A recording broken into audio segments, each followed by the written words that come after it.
बुरहानपुर जिला में चल रही नर्सिंग स्टाफ के अनिश्चितकालीन हड़ताल के 5वें दिन निर्दलीय विधायक सुरेंद्र शेरा धरना स्थल पर पहुंचे और कहा कि शिवराज बात मान लो वरना बोरिया बिस्तर बांध लो, इस प्रकार के नारे लगाते नजर आए। वहीं कहा कि सरकार के स्वास्थ्य विभाग की रीढ़ की हड्डी और अस्पताल की नींव नर्सिंग स्टाफ होता है, इन्हें सारी सहूलियतें देना चाहिए, इनकी मांगे जायज। बुरहानपुर जिले में नर्सिंग ऑफिसर की 5वें दिन भी अनिश्चितकालीन हड़ताल जारी रही। करीब 150 नर्सेज इस हड़ताल में शामिल हैं। धरना स्थल पर पहुंचकर निर्दलीय विधायक ठाकुर सुरेंद्र सिंह शेरा ने कहा कि जिस तरह से डॉक्टर को नाइट भत्ता मिलता है उसी प्रकार नर्सिंग स्टाफ को भी मिलना चाहिए। काम तो 100% लिया जाता है, लेकिन उनका मेहनत का पैसा केवल 70% ही दिया जाता है, ऐसा क्यों? उन्होंने कहा कि विधानसभा में इस प्रश्न को भी पुरजोर तरीके से उठाएगा। अभी तक मेरे 58 प्रश्न लंबित हैं। सरकार विधानसभा चलने ही नहीं देती, घबराई हुई है। इसे कमलनाथ जी के मार्गदर्शन के एक बड़े आंदोलन में भी तब्दील करेंगे। जो मांगे हैं बिल्कुल जायज मांगे हैं। कई जिलों के अंदर सैलरी का फर्क है, कहीं ओपीएस स्कीम लागू करने की बात करी गई है, कहीं जो रात में बहनें हमारी ड्यूटी करती है, डॉक्टर्स को तो नाइट अलाउंस मिलता है, हमारी सिस्टर बहनों को नहीं मिलता है। ऐसी कई अनियमितताएं हैं। काम तो पूरा लेते हैं लेकिन 100% काम लेते हैं और सर्विस पेमेंट करते हैं 70 से 80%। ये कहाँ का न्याय है?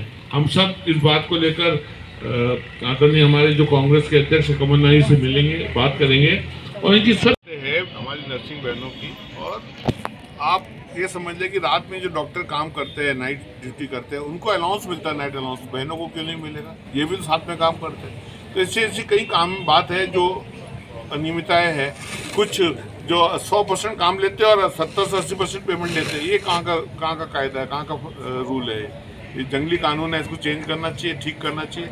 अगर ये बातें मानी नहीं जाएंगी हमारी नर्सिंग स्टाफ, नर्सिंग ऑर्गेनाइजेशन की, तो ये बात हम कमलनाथ जी के माध्यम से प्रदेश के अंदर रखेंगे, उनसे मीटिंग करेंगे और अतिशीघ्र इसका निराकरण करवाएंगे। विधानसभा सत्र चालू था, ये मुद्दा उठा था क्या? विधानसभा चलाती कहाँ है बीजेपी सरकार? चलाती कहाँ है? बात चर्चा ही नहीं करते। वो चाहते नहीं कि चर्चा हो। मैं तो पिछले 4.5 साल से देख रहा हूँ यही काम चल रहा है। सरकार कमलनाथ जी के टाइम पे 27 दिन तक विधानसभा चली एक बार तो वैसे 15 दिन चलती थी, 20 दिन चलती थी, एक दिन तो रिकॉर्ड 27 दिन तक चली। और यहाँ तो देखो तो 2 घंटे का आया है मानसून सेशन, 2 घंटे का सेशन चला है।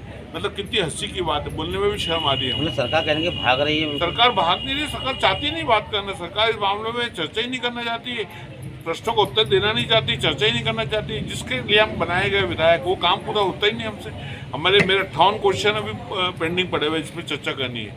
और ये एक और लग गया आवाज, सिस्टर वाले भी चालू गए, 59वां क्वेश्चन डाल दूंगा मैं आज। शिवराज सरकार मान ले, बोरिया बिस्तर मान ले, नारे लगा रहे हैं। हाँ बिल्कुल लगा रहे। अगर ये आप नर्सिंग स्टाफ की बात नहीं मानेंगे, डॉक्टर्स तो लिमिटेड होते हैं, नर्सिंग स्टाफ पूरा अस्पताल संभालती है। अगर इनका आप साथ नहीं दोगे तो फिर किसका साथ दोगे? अस्पताल की नींव है नर्सिंग स्टाफ।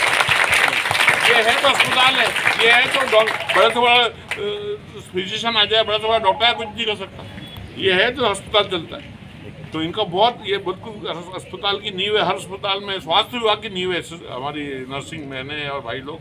इनको पूरा काम करना चाहिए और इनको पूरी सहूलियत देना चाहिए जो कि जायज मांगे। विधानसभा सत्र चालू होगा तो पुरजोर तरीके से उठाएंगे, बहुत ताकत के साथ। उसके पहले उठा लूंगा मैं। अभी एक 15 दिन के अंदर ही भोपाल में मिल जाएगी है इनकी पूरी। हम लोग जाएंगे, शिवराज सिंह को भी ज्ञापन देंगे और कमलनाथ जी के नेतृत्व में काम करेंगे।